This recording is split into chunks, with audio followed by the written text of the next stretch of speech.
Yuri Gagarin was the first human being to ever enter into outer space. The legend was that when he made it into outer space, he made the comment, "I don't see any God up here." Now, history has told us that that probably didn't actually get uttered by Gagarin.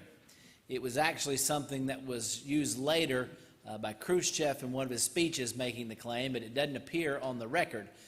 The Soviets were very anti-religion and were going to use an opportunity to degrade that. But Gagarin's comment struck a chord with some people. Where was God? And for a lot of people, that is how they view God. They wonder why we don't see him. They wonder why God is not more apparent. They look at the world and they wonder.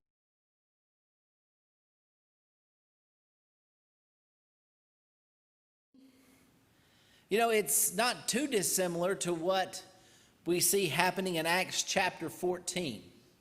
There, Paul and Barnabas had gone, and as they were there, they had healed a man. And when that happened, the people there thought now they were seeing the gods among them. They looked at Paul as the one who talked more and claimed he was the messenger of the gods, Mercury. They looked at Barnabas and thought he must be the chief god, Jupiter. And they began to try to worship him. Of course, there was none of that being for Paul and Barnabas. They refused. They said, "We're just men. The real God isn't something that you see." But notice what he says in verse 17.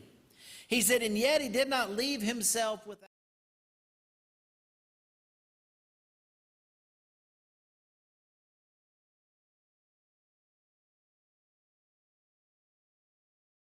Worship Paul and Barnabas because they were a tangible thing that they could see.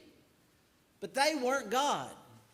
They were working for him, but they weren't him. But notice what Paul says to them. God hasn't left himself without witness. God hasn't shown himself. He does sometimes in some of the simplest ways. God's fingerprints are everywhere. And tonight we want to look at that. We want to look at that idea that is being told to us. That God did not leave.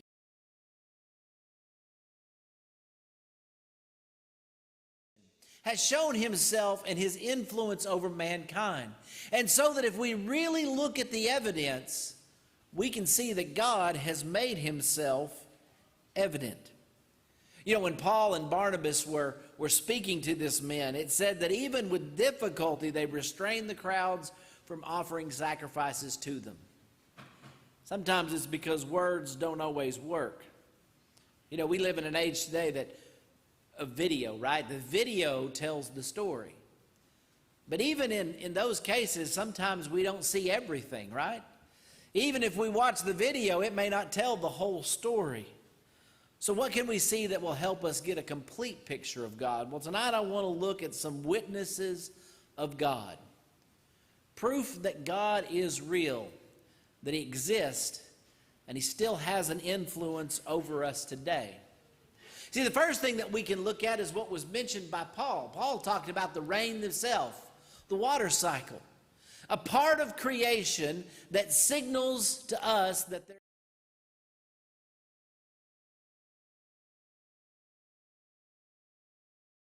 is mentioned in Romans chapter 1, verse 20, where it talks about here, for since the creation of the world,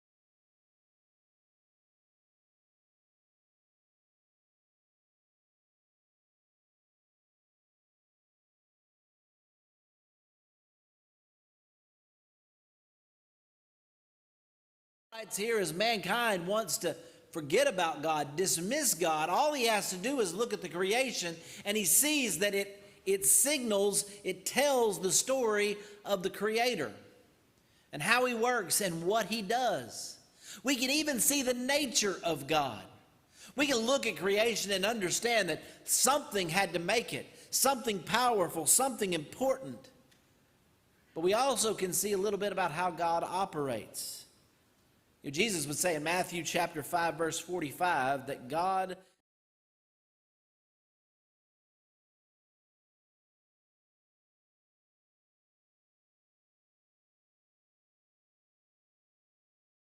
God operates in such a way that his care, his love comes forth in what he does. God is not like some of the created human gods who only acted in vengeance, only acted to punish someone, or they acted in a moment whim of fancy. No, God sets things up that he sends that rain on the just and the unjust. He shows us in his creation how there is always something there.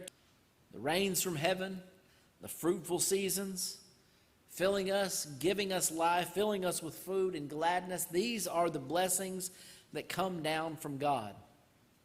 Psalm 19 and verse 1 tells us the heavens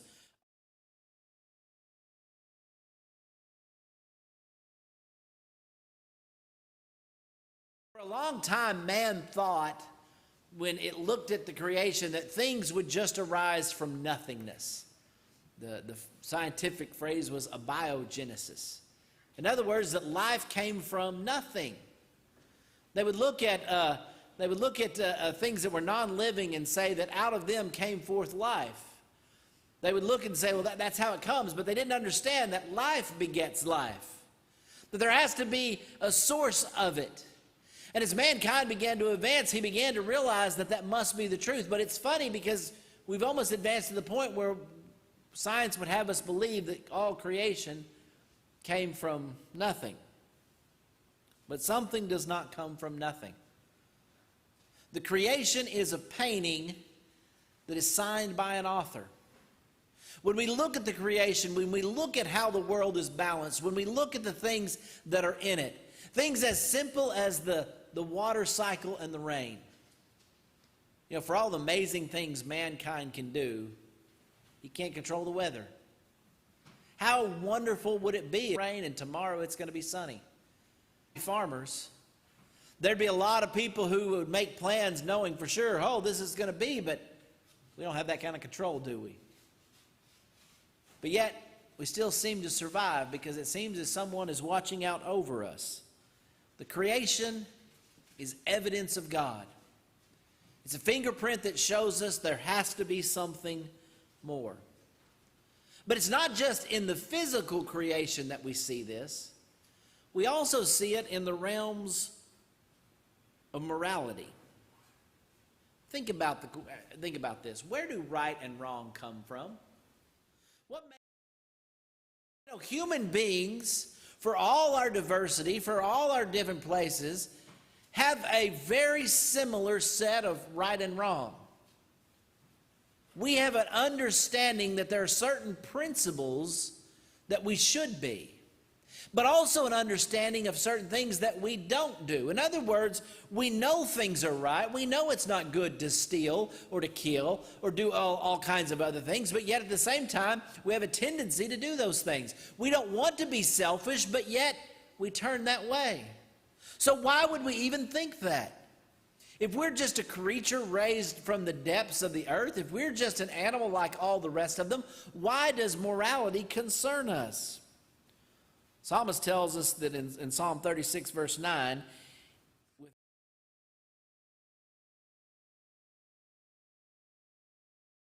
you see, it's because of the light of God that we even understand the light.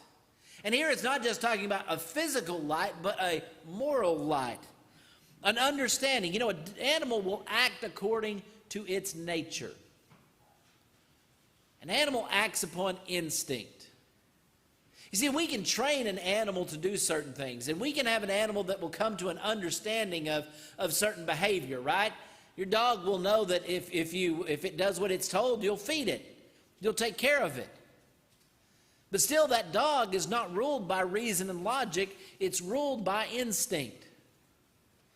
An animal will always act according to its instinct. We don't get upset with a dog for being a dog. We don't get upset with a lion for being a lion. We may not like what it does, but we understand that it's its nature.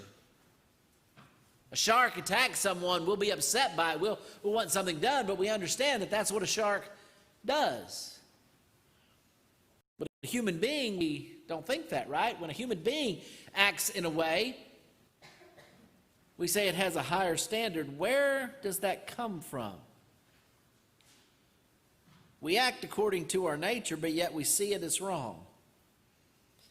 You see, there is something beyond the way we act to the way we should act.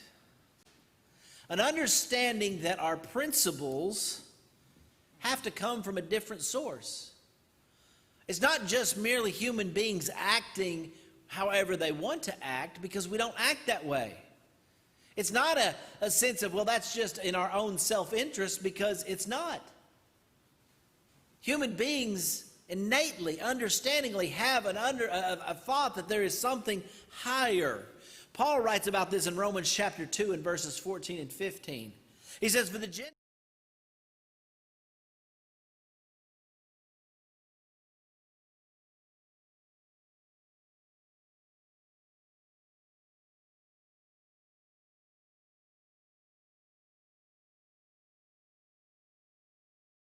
Paul writes here, at first he writes to the Jews who had received the law of God. God came down and said, here's what I want you to do, here's what I don't want you to do. But Paul points out the Gentiles who don't even have that law, they still know it. They still understand these principles. They're a law to themselves. Why? Because their consciences bear witness. They have a moral sense of right and wrong. It wouldn't exist unless there was a being that put it there. One of those rules of thumb I heard years ago, you know, those rules of thumb that are not always right, but they're right enough that it can guide you. Years ago, I heard a good rule of thumb. It says we tend to talk ourselves into bad things and out of good things. We tend to talk ourselves into bad decisions and out of good ones. Why is that? Because we have to convince ourselves to do something else, right? We talk ourselves into it. We'll talk ourselves out of doing the right thing, right? We'll find the flaw in it. I think it comes down to what we've been talking about. We have a sense of what is good and right. It is part of us that was given to us by God. You see, without God, if you take God out of the equation, there is no reason for morality to exist. You want evidence of God? It comes from the fact that human beings can look at themselves and do something that is inherently of their selfish nature, and they don't have a problem with it. That we have to convince ourselves to do evil. How much wickedness is done with people saying, well, you've got to accept this, even though deep down we know it's not right. Philosopher Jean-Paul Sartre once said, everything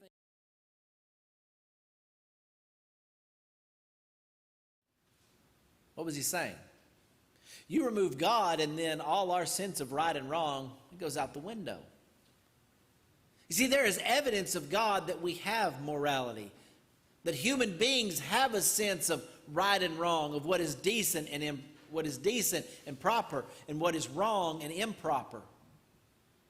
You see, that very nature of us, that there is someone who holds a higher standard, a more perfect being, that created us in a higher image than we tend to act on our own. You see, morality is a fingerprint, an evidence of God that shows human beings that we are not the top. That we may think of ourselves as being the highest being, but the very way that we act and think about how we act shows us that we're not. Kind of leads us to another evidence of God, another fingerprint in God's planning. You ever have something to come, have an event, you say, it's all going to fall together, right?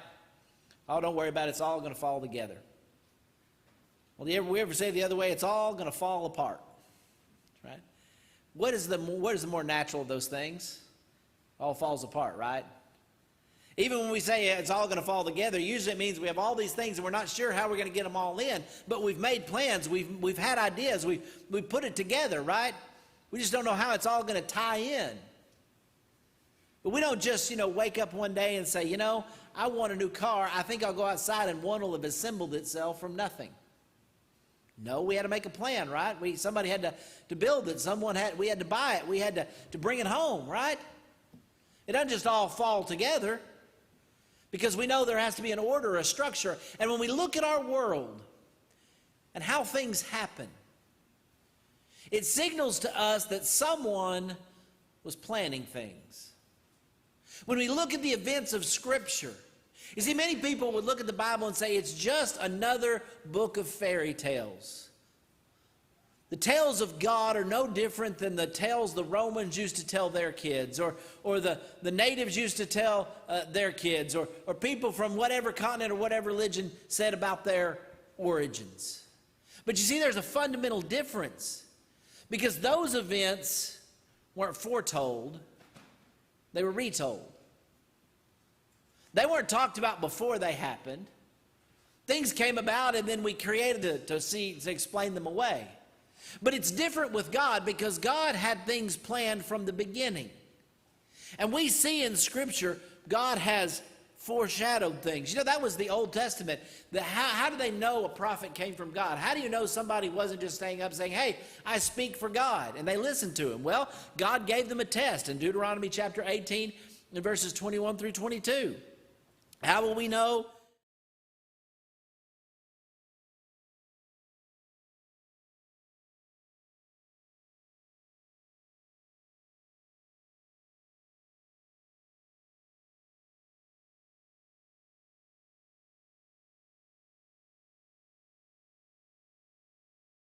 See, God said, just because someone comes saying he's talking for me, that doesn't prove anything.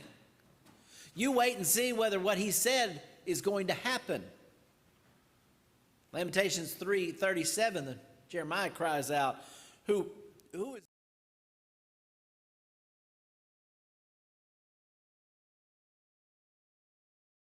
guesswork about what's going to happen in the future? And I might get a few of the details right. I may get few parts of the story right, but I'll never paint the picture completely. I'll never have the whole story down to the smallest letter. I mean, think about the way this year's gone. Could you ever have predicted it? Oh, there's some people had some ideas, but they wouldn't know how everything was going to fall out. But God does. You know, Jesus talked about that in John chapter 13, verse 19. He says, from now on, I'm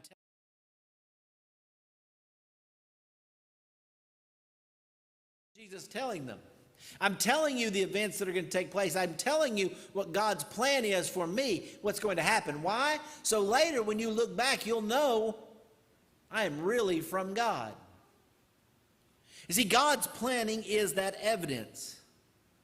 Now, you can see that in human beings. You can always have that person that has that sentence. You can tell they had no idea how it's going to end when they started it. You've read that book, watched that movie, and you could tell that halfway through they changed everything up. That's not how God operates. God, there's too much foretold for it to be happenstance. There's too much that was said would come to pass that was written years before it did come to pass, that it could be anything other than God working. Peter talks about that in 2 Peter chapter 1. He talks about in verse. See, these men weren't just speaking things they made up, but things they saw, things they lived, things that were foretold, things that would come to pass that did. All these show us God's presence. How do we know God's word is true? Because when he says something's going to happen, it does. When he says this is how it's going to be, that's how it comes to be. See, God has provided all kinds of evidence. And we've been looking tonight really at the circumstantial evidence, right? You know, when you have a trial and a prosecutor is presenting his case, he usually starts with his weakest evidence, right? He usually starts with all the circumstantial things to establish his case. And he sets all these things up and gets those people, that jurists, thinking about it, going, okay, well, that could be. That sure does seem to indicate this, man. This evidence seems to point that way. And then what does he do? He brings in his star witness, right? The star witness who will proclaim and show how all that points to one verdict. You see, God has done that. He has left himself with witness. He has left himself with evidence, but God didn't leave it at that. He brought his best evidence, his clearest picture in Jesus. John 1:18 tells us that no one has seen God at any time.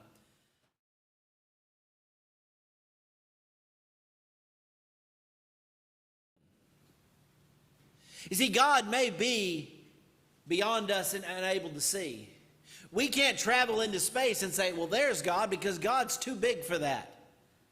His nature is not one human beings can perceive. But we could see Jesus. And Jesus came to explain him to us. Colossians chapter 1, verse 15 says he is the image of the invisible.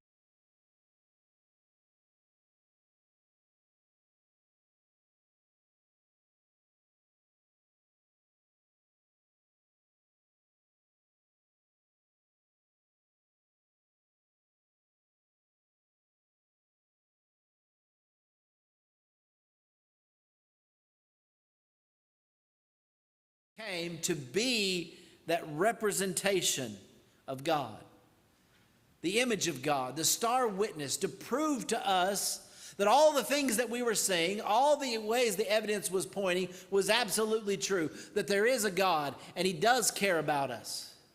That there is a God and he has a plan for us. That there is a God and there is justice and there is right and wrong. And there will be punishment for the wicked and redemption for the righteous. See, God has come to show us everything. Sometimes people miss what God is trying to show them. Sherlock Holmes, in his famous book, would often tell his assistant Watson, you see, but you do not observe. You see, so many proofs of God in creation of us, but people don't see them. They don't recognize them for what they are. But with Jesus, we have someone who states the case. You know, when Paul would preach to people who were confused about God, people that had a God for everything, people who worshiped an unknown God because they didn't want to leave one out, he says to them in Acts chapter 17 and verse 27 that they would